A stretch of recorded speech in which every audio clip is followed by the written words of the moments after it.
네, 오늘 저는 누가복음 강의 21번째 시간 인생의 광풍 앞에서 이런 제목으로 하나님 말씀 전하겠습니다.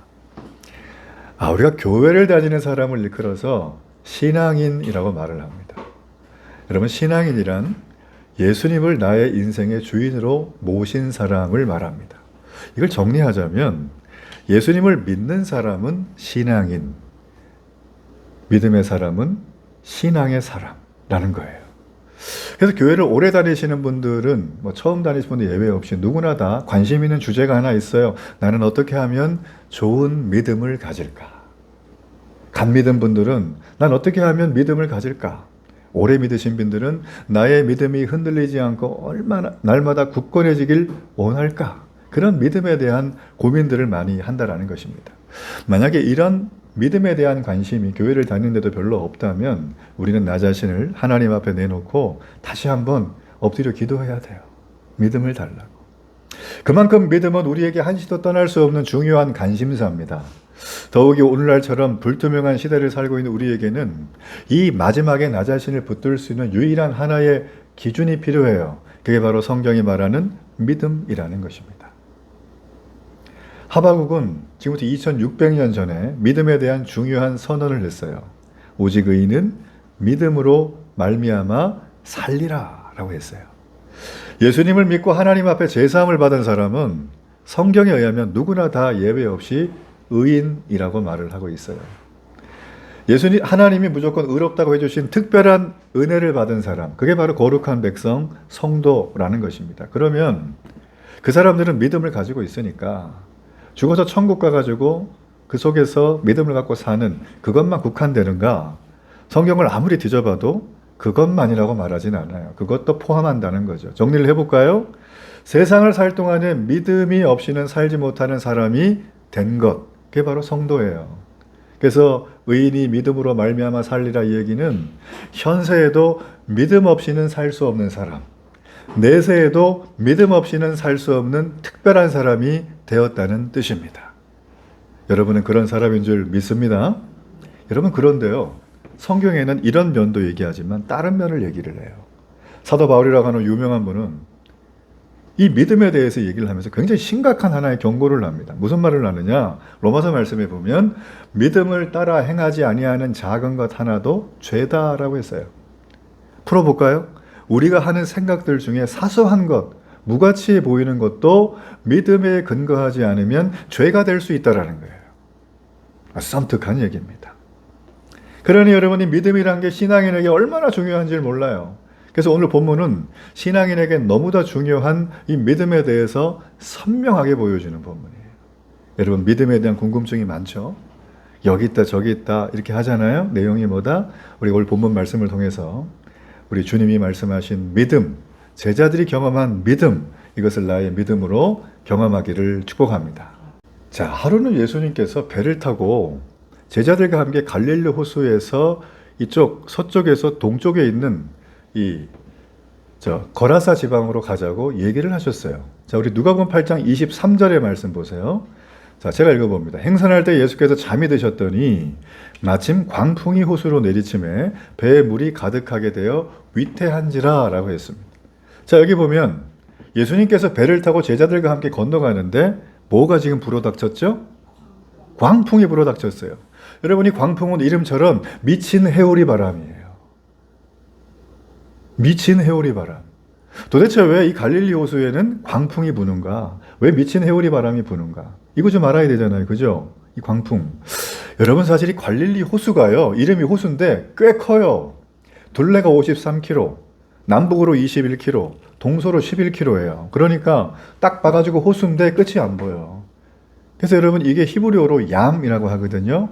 얌은 물두멍 있죠. 제사 지내기 전에 성막에 들어가면 손 씻는 물두멍부터 조그만 연못, 호수, 바다까지 히브리어로 뭐라고 얘기하냐면 얌이라 그래요. 그러니까 이 갈릴리 호수는 별명이 많아요. 갈릴리 바다 이런 말도 불러요.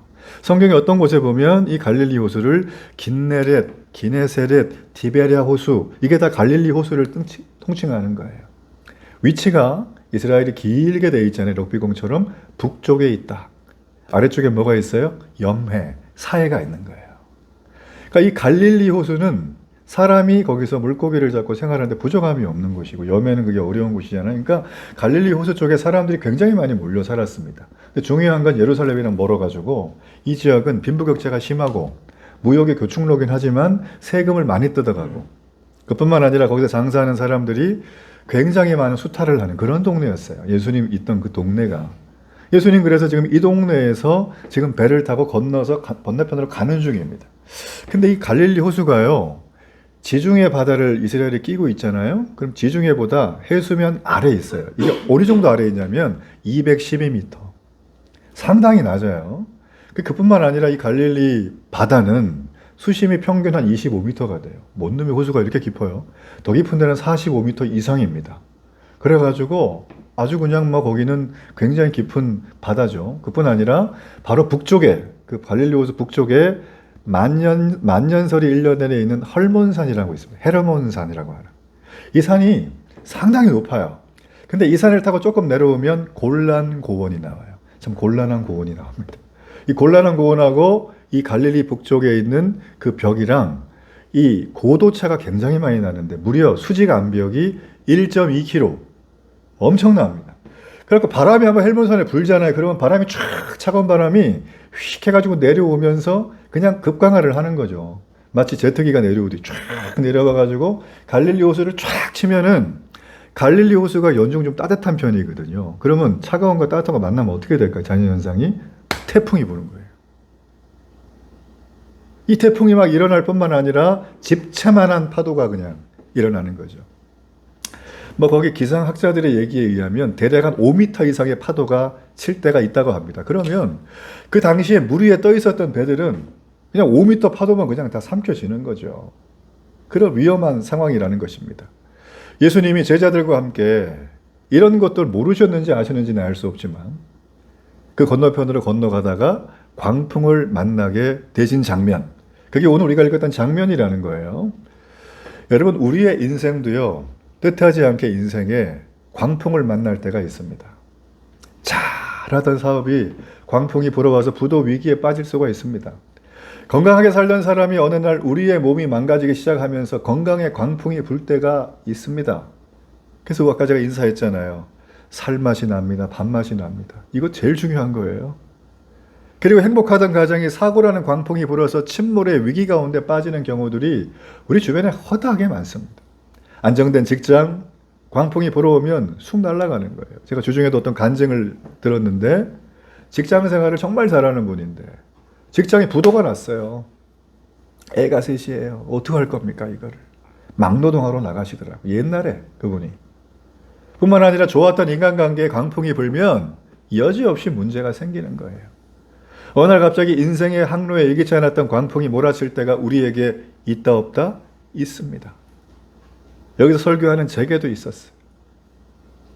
제가 몇 년 전에 정말 안타까운 뉴스를 접한 적이 있는데 방화로 인해서 아들을 죽였다는 누명을 쓰고 30년간 옥살이를 했던 재미교포 한 분의 얘기예요. 이분은 서울에 사실 때 명문대를 졸업하셨어요. 그리고 아주 좋은 직장을 다니시다가 새 아들과 함께 더 잘 살려고 미국으로 이민을 갔어요. 근데 그 중에 둘째 아들이 미국 이민 부적응 때문에 약물에 막 조울증에 막 이렇게 해가지고 애를 요양원에 넣은 거예요. 그래서 그날 이제 일을 하다가 쉬고 애 면회 가겠다고 이분이 그 면회를 갔네요. 근데 그날 공교롭게 그 요양원에 불이 났고 그 아들이 죽었고 방화복으로 몰려서 30년째 옥살이를 하고 있는 그분의 사연이었어요. 너무 안타깝죠? 어느 날 그분에게 이런 광풍이 몰아쳤어요. 사람들은 얘기합니다. 저 사람 무슨 지은 죄가 있나 보다. 그게 만일에 내게 왔다면 나도 비슷한 생각을 할 거예요. 내가 옛날에 나쁜 짓 많이 해가지고. 내가 엄마가 하지 말라는 짓 많이 해가지고 내가 그 말 안 들어가지고 내가 지금 이렇게 큰일 당하나 보다. 우리 인간은 인과응보적으로 항상 결론을 맺는 습성이 있습니다. 원인이 있으니까 결과가 있겠다. 뭐 틀린 말은 아니에요. 오늘 여기 말씀에도 보면 제자들이 뭘 잘못해서 그런 광풍이 몰아쳤을까요? 제가 말씀을 눈 씻고 찾아보고 원어를 아무리 봐도 제자들 잘못한 거 한 개도 없어요. 누가 이걸 만드셨냐? 이런 상을 만드셨냐? 예수님. 예수님이 갑자기 오시더니만은 제자들아 우리 배 타고 좀 건너가자. 제가 배를 봤는데 그냥 조금만 이렇게 조각배인 줄 알았거든요. 아니에요. 성경에서 말하는 제자들이라고 말하면 12명뿐만 아니라 제자의 제자들까지 있었어요. 그 다음에 물이에요. 그러니까 제자들까지 하면 수십 명이 탈 만한 큰 배예요. 아마 이게 조업에 쓰던 배가 아닐까 저는 그런 생각을 하게 돼요. 조업에 쓰던 배니까 그 배에 뭐가 있을 거예요. 뭐 돛도 있고 뭐 닷도 있고 여러 가지 장비들이 굉장히 이렇게 많이 있겠죠. 자, 그런 배를 타고 건너가려고 하는데 순종을 했는데 갑자기 풍랑이 일은 거예요. 우린 여기서 생각을 해봐야 됩니다. 예수님을 믿으면 내 인생에 풍랑이 없어야 되잖아요. 근데 지금 여기 있단 말이에요. 예수님 믿으면 그런 게 사라져야 되는데 예수님 믿고 사는 길에도 때때로 이렇게 풍랑이 불어닥친다는 것입니다. 왜 이런가? 우리가 너무나 사랑하는 아브라함 있잖아요. 믿음의 조상. 이 아브라함이 어느 하나님 말씀을 들었어요. 아브라함아, 저쪽 가나안 동네라는 가면은 그 동네 땅이 기가 막히다. 그걸로 이사를 가라. 가본 적이 없어요. 길도 몰라요. 근데 갔습니다. 누구 말만 듣고? 하나님 말만 듣고. 그 동네 부동산 대박. 간 거예요. 근데 딱 갔더니 농사는커녕 비도 안 와요. 긴 가뭄으로 풍년을 기대했는데 흉년이 몰아치고 급기야는 아내까지 팔아먹는 그런 일이 벌어지는 거예요. 아브라함이 마음에 우라가 치밀지 않겠어요? 하나님 도대체 이럴 수 있으시냐고. 내가 여기까지 오는데 얼마나 고생했는지 아버지도 죽고 조카랑도 헤어지고 얼마나 문제가 많았는데 하나님 이거 어떻게 보상해 주셔야죠. 그뿐이 아니에요. 죽은 나사로가 살아났죠. 누구 때문에? 예수님 때문에. 근데 예수님이 나사로를 참 사랑했거든요. 근데 이 나사로도 나중에 병들어 죽습니다. 예수님이 사랑하는 사람이 병들어 죽는다. 이거 있을 수 없는 일이잖아요. 그뿐이에요. 모세, 우리가 잘 아는 모세 있죠? 모세도 하나님 말씀 따라서 애굽 왕한테 찾아가는 거예요. 그리고 얘기하는 거예요. 우리 민족, 히브리 민족 300만 명 빨리 풀어주라. 하나님이 시켰다. 그럼 바로가 어떻게 해야 돼? 무릎을 꿇고 내가 잘못했다. 풀어줄게. 이래야 되겠죠? 그렇지 않아요. 그렇죠? 10번의 재앙을 당하고서야 바로가 마지못해 승낙을 해주는 거예요. 여러분 보십시오. 이 모든 상황들, 예수님이 승선했던 배에 풍랑이 불어와요. 내가 예수를 믿었는데 잘 돼야 되는 일이 꼬이기 시작을 해요. 내가 교회를 다니기 시작하는데 엄마가 아파요. 내가 교회를 잘 다니려고 말마다 새벽 예배 작정하고 성경도 읽고 기도도 30분 하고 모르는 양육도 받고 하는데 내 건강에 문제가 생겨요. 이런 일이 허다하다는 거예요. 저는 목사로서 새가족을 오래 섬기면서 이런 일을 숱하게 많이 봐왔어요. 그분들 중에 지금 제 눈에 띄고 신앙생활을 한다는 소리를 듣는 분이 거의 없어요. 자, 이걸 우리는 어떻게 해석을 해야 되냐라는 것입니다. 실질적이죠? 우리 현실적인 문제잖아요. 내가 신앙생활 평생 할 건데 그런 일이 내게 안 오라는 법은 없다. 모세도 왔고 아브라함도 왔으면 아니 우리 같은 신앙은 뭐 그냥 평범한데 당연히 오죠. 어쩌면 좋겠는가. 여러분 성경은 말합니다. 그것이 우리의 인생이다라는 거예요. 성경은 심플해요. 구체적인 답을 주지 않아요. 그것이 우리의 인생이라는 거예요. 예수님을 구주로 믿는 사람도 때로는 광풍을 만난다. 사고를 당하기도 한다. 병이 들기도 한다. 때로는 부도가 나기도 한다. 때로는 죽기도 한다는 거예요. 가슴 아픈 일이에요. 여러분 중요한 게 뭡니까? 이것이 우리의 인생이라고 말하는 성경의 메시지에는 우리의 시야를 조금만 옆을 보라고 얘기합니다. 그게 뭔가 광풍이 일어난 게 문제라고 우리는 여기지만 이 광풍에 대해서 내가 어떻게 대처하느냐. 성경은 이걸 가르쳐 주는 거예요. 자, 그러면 오늘 제자들은 이 광풍을 어떻게 대처를 했는가? 말씀 볼까요? 이 제자들은요, 잘 아는 것처럼 뱃사람들입니다. 아주 어릴 때부터 그냥 아주 온몸으로 이 어부로서의 체질과 습득과 기술을 훈련받은 사람. 자, 광풍이 불어요. 미친 회오리 바람. 이거 많이 봤을 거예요. 그러니까 이 사람들이 어떻게 하냐면 배를 일단 안전하게 케어를 해야 되겠죠? 그러니까 막 닷도 내리고 막 캐가지고 막 이렇게 할 거예요. 온갖 기술을 동원해서 물도 퍼내고 예수님 탔으니까 더더욱 그랬겠죠. 제자들이. 최선을 다했을 것입니다. 여러분 그런데 어떻습니까? 그들의 힘으로 어쩔 수 없는 상황이 왔다고 성경은 말해요. 어느 정도까지? 침몰 직전까지 갔다. 자, 그때 이들이 어떻게 하는가? 자, 누가복음 8장 24절이에요. 자, 24절의 말씀을 함께 한번 읽어봅니다. 제자들이 나와 깨워 이르되 주여 주여 우리가 죽겠나이다 한데 예수께서 잠을 깨사 바람과 물결을 꾸짖으시니 이에 그쳐 잔잔하여 지더라. 제자들이 말합니다. 주님! 주님, 제가 죽게 생겼어요. 지금 좋을 때가 아니에요, 주님. 주무실 때가 아니에요. 예배 시간에 주무실 때가 아니에요, 주님. 이들이 지금 얘기를 하는 거예요. 자신들이 할 수 없는 걸 딱 깨닫는 순간 이들이 했던 행동은 원만 불평이 아니고 주무시는 주님을 깨웠다. 놀랍지 않습니까? 주님, 이 문제 풀어주세요 라고 얘기하는 거예요. 이 문제 내가 못 풀겠어요. 여러분, 이것이 바로 인생의 항해에서 광풍을 만났을 때 우리가 해야 될 믿음의 대처법이에요. 심플하죠? 우리는 평소에 내 인생의 핸들을 내가 잡고 살아요. 내 인생의 배의 키를 내가 돌립니다. 근데 별 문제 없는 것처럼 보여요. 근데 막상 내 힘으로 어찌할 수 없는 이런 광풍을 만나게 되면 내 힘으로 안 되는구나 하는 것을 내가 깨닫게 되는 거예요. 여러분, 이것이 신앙의 출발점입니다. 여기서 있는 강상준 목사도 이런 광풍이 있었어요. 그리고 신앙의 출발을 제가 했어요. 그러기 오늘날 제가 있는 겁니다. 제가 종종 얘기하지만 저는 세상에 대한 회의가 많던 사람이에요. 머리가 조금 도니까 아무리 해봐도 세상은 나아질 수 없겠다는 생각이 들으니 살 이유가 없잖아요, 저 같은 경우. 다 죽을 건데. 제가 여기에 갇혀 살던 사람이거든요. 근데 지금은 그런 생각이 일절 없는 거예요. 이유는 뭡니까? 오늘 이 사람, 이 제자들처럼 주여, 주여 내가 죽게 생겼나이다. 이거 지금 어떻게 하면 좋습니까? 5m가 넘는 파도가 배를 삼키는데 제발 키 좀 잡아주세요. 제발 핸들 좀 잡아주세요. 여러분도 그렇게 고백하길 바랍니다. 여러분, 이들이 내 힘으로 아닌 다른 힘으로 해야겠다는 생각을 딱 하니까 자신이 인생의 주인이었던 걸 회개하고 내가 왕처럼 살았던 걸 회개하고 내가 모든 걸 다 하는 것처럼 우쭐댄 걸 다 회개하고 이제는 전문가 중에 전문가인 최고의 마스터 예수님께 자기의 키를 드려요. 그러면서 하는 얘기, 내 인생의 구세주가 예수님, 나의 주인 되주세요. 확 모셔드리는 거예요. 이게 뭐라고요?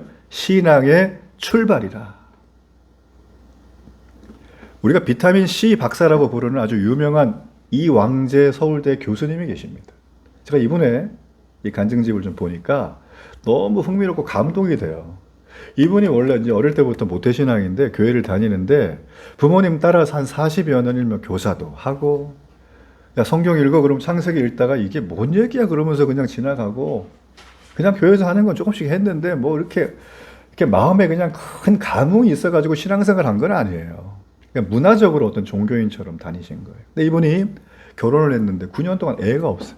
근데 9년 만에 인공수정이 아니라 시험관에서 실제로 아이를 수정하는 그거에 딱 해당이 돼가지고 아이가 태어났어요. 얼마나 귀한 딸아이인지 몰라요. 그러니까 이 딸아이를 그냥 평생 그냥 하루 종일 그냥 데리고 있는 게 너무 이쁘니까. 근데 이 아이가 4년 6개월 됐을 때, 조그만 애기죠. 한 5살.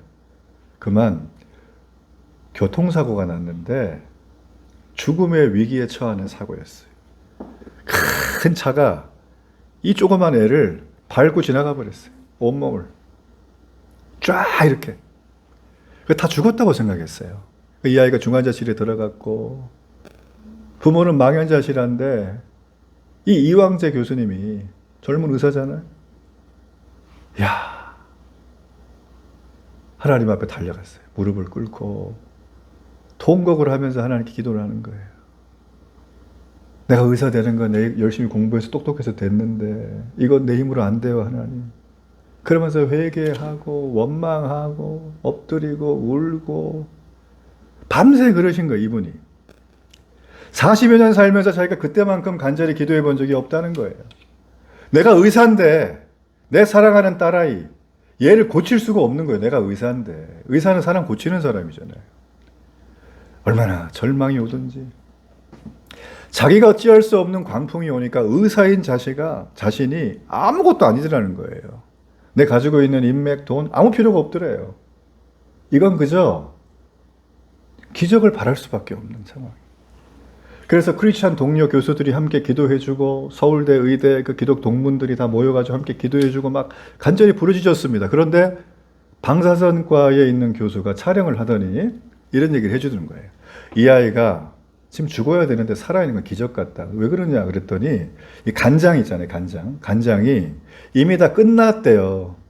그러면 출혈이 큰데 그러면 문제가 돼야 되는데 이상하게 큰 출혈이 없더라는 거예요. 그뿐만이 아니에요. 여기 보니까 폐와 심장에도 손상이 큰데 여기도 출혈이 없고 물도 안 차더라는 거죠. 출혈이 있거나 물 차면 죽는 거거든요. 이 아이가. 그러니까 자동차 앞바퀴가 짓이겨졌던 간장, 폐, 심장, 여러분 이게 2주 만에 완전히 새롭게 재생이 된 거예요. 자신이 직접적으로 체험을 하고 나니까 의사로 가지고 있었던 기적은 비논리적이야. 난 합리적인 교육을 받았는데 나는 얼마나 공부 잘했는데 과학적으로 이거는 입력이 있어야 출력이 있지. 이건 말도 안 돼. 라고 하던 것들 있죠. 성경을 신화처럼 여기던 것들. 이게 자기 마음에서 일순간에 다 제거가 되더라는 거예요. 홀라당 사라져버리더래요. 그러면서 소극적인 사람이었어요. 근데 적극적으로 하나님의 살아계심을 얘기하고 다니더래요, 자기가. 이걸 통해서 얼마나 세큘러합니까? 그 서울대 의사들이 얼마나 지성의 하위에 있으니까 얕잡아 봐요. 근데 이 사람들이 아무 말도 못하고. 야, 기적이 있구나. 예수님 한번 알아봐야겠다. 이 정도까지 가더라는 거예요. 할렐루야. 놀랍습니다. 가족만을 위해서 그저 근근히 기도하던 사람이 이제는 어려운 사람 보면 기도를 안 해주질 않아요. 기도해주고 도와주고 뭐 이러는 거예요. 체험을 했기 때문에 이 사람. 그는 깨달았어요. 사고를 통해서 하나님은 살아계시는구나. 이걸 알았어요. 그리고 이 살아계신 하나님이 우리에게 요구하는 건 믿음이라는 걸 그는 아는 거예요. 사랑하는 예배자 여러분, 우리 데일리교회 성도 여러분, 하나님이 여러분에게 뭘 요구하실까요? 수영을 잘하려 그러면 힘을 쫙 빼야 된다고 합니다. 운동을 잘하려 그러면 자세가 좋아야 된대요. 그리고 치료를 잘 받으려면 의사의 말을 잘 듣고 따라하는 게 제일 중요하다는 거예요. 여러분, 광풍이 우리 인생에 왔을 때 광풍은 나를 침몰하고 나를 추락하기 위해서 하나님이 주신 게 아닙니다. 광풍은 무엇인가? 우리 인생의 길을 참 주인 되신 예수님 앞에 맡기라고 준 사건이라는 거예요. 맡기시길 바랍니다. 광풍 오기 전에 지혜롭게 맡기시길 축복합니다. 내가 지금 닥친 강풍이 얼마나 많을지라도 예수님께 나가면 그 예수님은 그 맡기는 순간 이 광풍이 나를 죽이는 게 아니라 내가 광풍을 올라타는 거예요. 그리고 멋지게 비상하는 신앙으로 갈 수 있게 해주는 것입니다. 그 장면이 제자들에게 등장을 해요. 자, 보세요. 주님께 나와서 부르짖는 제자들, 살려달라고 하는 제자들에게 예수님이 그들의 불평을 듣고 꾸짖지 않으세요. 그들의 부정적인 얘기를 듣고 정죄하지 않습니다. 그들의 부르짖음을 귀찮아하지 않으세요. 그들의 아픔을 외면하지도 않으세요. 그들의 연약함을 비난하지도 않으세요. 지금 예수님 잠자다가 깼어요. 깨워서. 우리 잠자다 누가 깨우면 기분이 상쾌해요? 말랑꼴랑해요? 이상하죠? 그죠? 5분만 더 이러거나 막 소리를 지르거나 막 승질을 내거나 다 이럽니다. 근데 예수님 그런 거 하나도 없이 잠에서 깨자마자 뭐 하셨어요?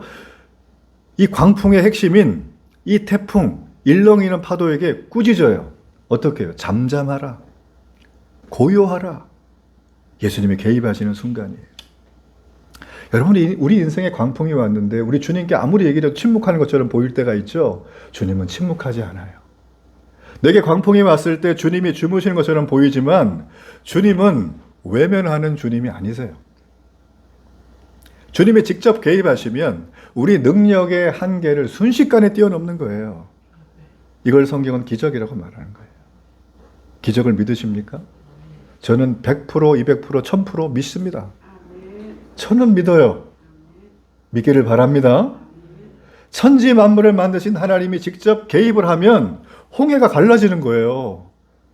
우기 때 넘실거리던 요단강 10m가 넘는 그 강이 갈라지는 거예요. 여리고성, 이스라엘 백성들이 한 게 뭐 있습니까? 여리고성은 난공불락의 요새인데 그 사람들 한 거는요, 예수님, 하나님 말한 것처럼 그냥 7일 동안 돌면서 여리고야 무너져라, 여리고야 무너져, 이것만 하고 그게 땡이에요. 그냥 무너졌다는 거죠. 죽은 자가 살아날 때 애들이 뭐 한 거 있습니까? 안진뱅이가 일어날 때 뭐 한 거 있나요? 눈먼자가 눈 뜰 때 뭐 한 거 있나요? 하나도 없습니다. 오직 한 거는 뭐예요? 광풍 가운데 침묵하지 않으시는 그분이 하신 거예요. 만일에 내 인생에 핵폭탄 같은 광풍이 한복판에 있는데 주님이 침묵하는 것처럼 보인다면 딱 하나입니다. 좀 더 기다려라는 거예요. 성경적인 용어로 해볼까요? 더 인내하라. 신약 성경은 믿음을 얘기를 할 때 항상 따라붙는 짝꿍이 있어요. 그게 바로 인내예요. 인내는 로얄티입니다. 영어로 얘기하면. 충성이에요. 충성이 없는 사람은 인내가 안 돼요. 회딱회딱 하는 거예요. 여러분, 우리 인생 가운데 주님이 이루실 걸 믿고 믿음으로 더 인내하십시오. 아멘. 기적이 열릴 겁니다. 자, 그렇다면 오늘 사건에서 예수님은 정말 이 제자들에게 어떤 영적인 레슨을 원하시는가? 그게 바로 25절이에요. 25절의 말씀 함께 한번 읽어봅니다. 제자들에게 이르시되 너희 믿음이 어디 있느냐 하시니 그들이 두려워하고 놀랍게 여겨 서로 말하되 그가 누구이기에 바람과 물을 명함에 순종하는가 하더라. 자, 여러분, 이 사건을 통해서 예수님이 궁극적으로 관심을 갖는 주제가 지금 등장을 했어요. 그게 뭐냐면 너희 믿음이 어디 있냐는 거예요. 웬 뚱땅지 같은 소린가. 여러분, 지금 이 말씀을 보면 지금 믿음을 보여줘야 될 시점이잖아요. 광풍이라는 거. 근데 이 제자들에게 믿음이 있든가요? 없든가요? 믿음이 세든가요? 약하든가요?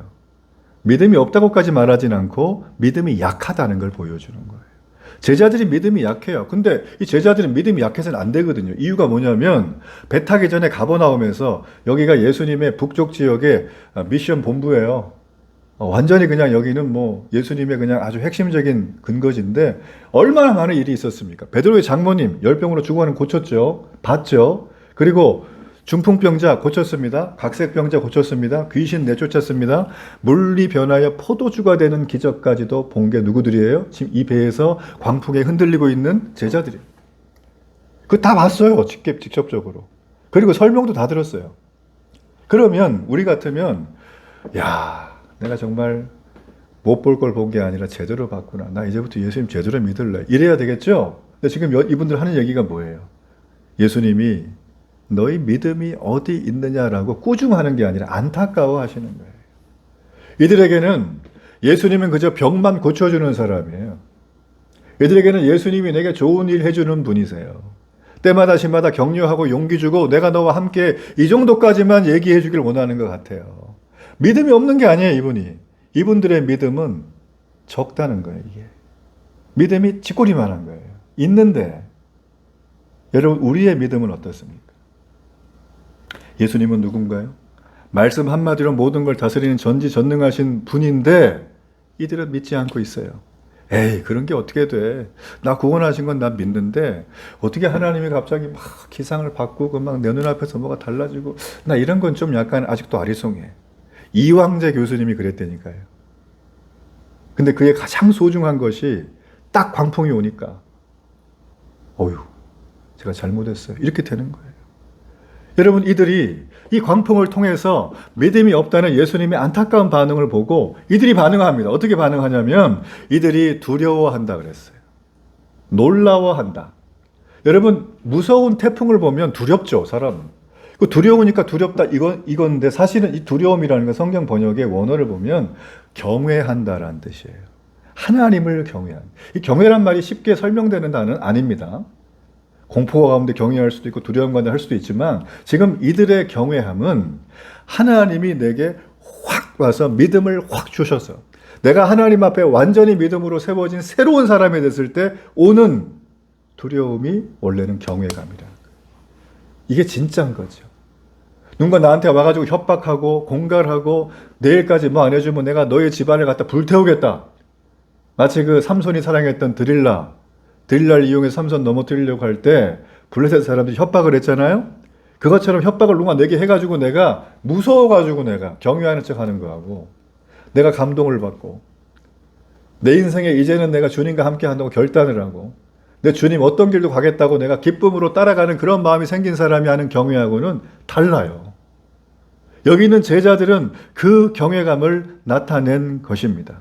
여러분, 그러므로 하나님의 신적인 성질, 이걸 신성이라 그래요. 이걸 경험하면은요, 믿음이 그만큼 커지는 겁니다. 어떤 분이 내게 와서, 목사님 믿음이 어떻게 하면 성장하는 거예요? 제가 그래서 처음에 예전에 좀 짓궂을 때는 저도 좀 가르쳐 주세요. 근데 여러분, 믿음이 성장하는 건 굉장히 간단해요. 그게 뭐냐면, 전능자 하나님을 지금 내가 만나면 돼. 내일도 만나면 돼요. 할렐루야? 그분 만나면 되는 거예요. 이걸 막 풀고 막 체계적으로 얘기하고 믿음의 내용이 막 10페이지가 다 좋은데 만나야 된다는 거예요. 주님 만나길 바랍니다. 이 주님을 만난 사람은 과거에는 내 인생에 광풍이 오면 두려워. 막, 주여 큰일 났습니다.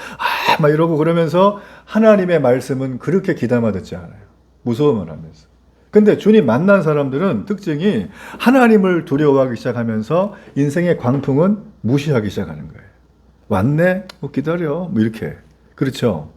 여러분, 예수님은 이 땅 가운데 귀신이나 질병뿐만 아니라 자연계 전체를 통치하는 분이라고 오늘 성경은 우리에게 말해주는 거예요. 제자들은 거기까지 못 갔어요. 귀신까지는 되는데, 병까지는 되는데, 자연현상까지 오, 되는구나. 여러분, 이걸 꼭 맛을 봐야 합니까? 여러분 눈에 그냥 갖다 줘야 믿을 거예요? 이거 안 보고도 믿기를 축복합니다. 이런 사람의 믿음이 진짜라고 히브리서는 말하고 있는 거예요. 여러분, 이렇게 믿음이 중요한 거예요. 신앙생활에. 그런데 이 세상에는 이런 신앙의 믿음 말고 일반적인 신념에 근거한 믿음을 가지고도 역사를 바꾼 사람이 많습니다. 특별히 여러분, 중국 전한의 역사학자였던 사마천이라는 사람은 정치범으로 몰려가지고요, 신체 일부가 절단을 당해요. 얼마나 비관적이고 절망합니까? 근데 이 사람이 역사에 남을 사기라는 역사책을 썼어요. 그뿐만이 아닙니다. 제 나라의 병법에 탁월한 사람이었던 손재 같은 경우에도 어떤 사람의 모함으로 두 다리가 잘립니다. 복수하고 싶겠죠? 근데 이 사람이 병법서의 최고라고 하는 손자병법, 지금도 많이 보죠? 이 책을 쓰게 돼요. 고대 아테네 시대에는 아주 유명한 웅병가이자 정치가가 있었어요. 데모스테네스라는 사람. 근데 이 사람이 원래 말더듬이에요. 이걸 고치기 위해서 비 오는 날 바닷가를 가가지고 입에 조약돌을 물고 그 언덕에 서서 잘못하면 떨어지면 죽는데 거기서 발음 연습을 해서 최고의 웅병가가 된 겁니다. 혁신가라는 책이 있어요. 제가 최근에 본 책 중에. 이 책은요, 사실 우리가 요즘에 주목하고 있는 현직 CEO와 리더들이 한 100몇십 명 정도를 인터뷰한 건데, 거기 보면 요리사부터 전문직부터 뭐 AI 기술자 다 나와요. 근데 그 책에 나와 있는 사람들에게 물어봐요, 공통적으로. 어떻게 당신은 이미 포화 상태인 이 제조업과 기업 시장에 혁신과 창조 경영을 이끌어가는가? 기업 문화가 궁금하다고 그랬어요. 그래서 뭐 많은 얘기를 하는데 정리를 하자면 이거예요. 팀워크예요, 팀워크. 그러면서 팀워크에 대해서 책은 이렇게 얘기를 합니다. 더 이상 믿을 수 없을 때까지 서로를 믿어라. 일반적인 비즈니스 하는 사람, 세상에 돌아가는 원리를 이 사람들은 뭘로 봤어요? 믿음으로 본 거예요. 일반적인 사람도 압니다, 이거를. 근데 신앙생활 우리가 그걸 몰라요, 믿음을? 봄의 믿음 다르고 가을 믿음 다르면 너무 헷갈리죠. 우리는 내 자신을 기준으로 하는 이 신념이 아니라 우리는 어떤 사람이죠? 천지 만물을 창조하시고 4년 6개월밖에 안 된 수용차에 깔려있는 그 아이를 살려낸 창조주 하나님을 믿는 믿음의 사람들인 줄로 믿습니다. 여러분, 예수님이 우리를 부르신 건, 이 제자들을 갈릴리에서 부르신 건 갈릴리에서 잡아 죽이려고 부르신 게 아니에요. 그 갈릴리에서 그물만 만지던 사람들, 생선 비린내만 맡던 사람들에게 세상을 변화시킬 수 있는 하나님의 변화의 매개체로 그들을 부르신 거예요. 그렇다면 우리를 왜 부르셨는가? 그걸 우리는 생각을 해야 됩니다. 나를 통해 하나님은 이루고자 하는 일이 있습니다. 이 일을 이루기까지 우리는 어떤 광풍이 내 인생에 와도 우리 죽지 않습니다. 감리교회 창시했던 요한 예슬리 목사님, 제가 참 좋아하는데 그분이 이런 말을 하셨어요. 하나님이 내게 향하신 그 크신 뜻을 이루기까지 나는 절대로 죽지 않는다는 거예요. 이분은 지구 몇 바퀴를 말 타고 돌면서 복음을 전했던 분이 있어요. 그분은 믿었어요. 하나님이 나를 죽지 않게 내버려 둘 거다. 반드시 살릴 거다. 그 일을 하기 위해서. 여러분, 광풍이 없는 모세 생각하기 어렵죠. 광풍을 경험하지 못했던 여호수아 생각하기 어렵습니다. 광풍을 몰랐던 요셉은 애굽을 구하지 못했을 거예요. 광풍이 없었던 수많은 선지자들은 그 역할을 못했을 겁니다. 신약의 절반을 쓴 광풍이 없었던 바울, 그 바울의 이름이 신약에 나오지 않을 수도 있었을 거예요.